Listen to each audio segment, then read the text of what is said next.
What really excites me about the city is its informality, its unplannedness, and actually its messiness. Like, it's really these kind of interesting moments of exception that really excite me. I was at Geylang for supper and I was walking along the streets and suddenly there was this durian seller who had a shop in one of the shop houses, and then he decided to sort of extend his shop very spontaneously to the main road. So he started using some plastic chairs and demarcated like with four corners, that this is going to be my new extension of my shop and I'm just going to sell durians on the main road. And when I passed by, I was like, wow, this is so exciting. I've never seen this before. And I heard other passersby saying that, oh yeah, you can only see this in Geylang.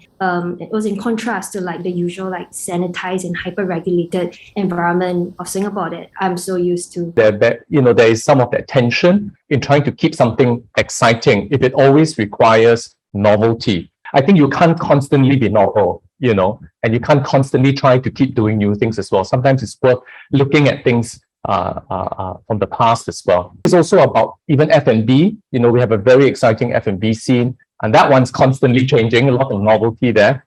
And also sports.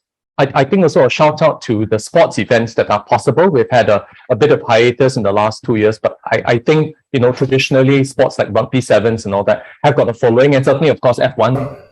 Singaporeans are a practical bunch, right? There has to be, the amount of effort put into it to a certain activity has to commensurate with the payoff.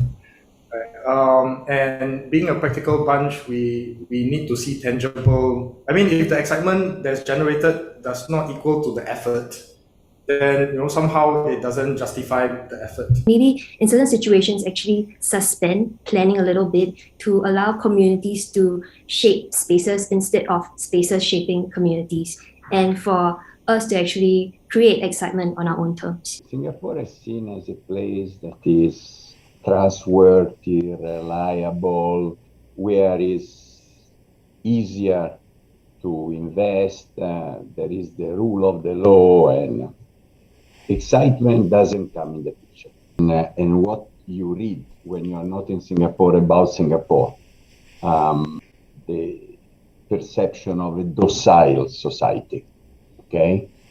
Nothing really exciting happened here, with few exceptions. But the environment here is nice. It's really nice because it's safe, which is not the things to be taken for granted.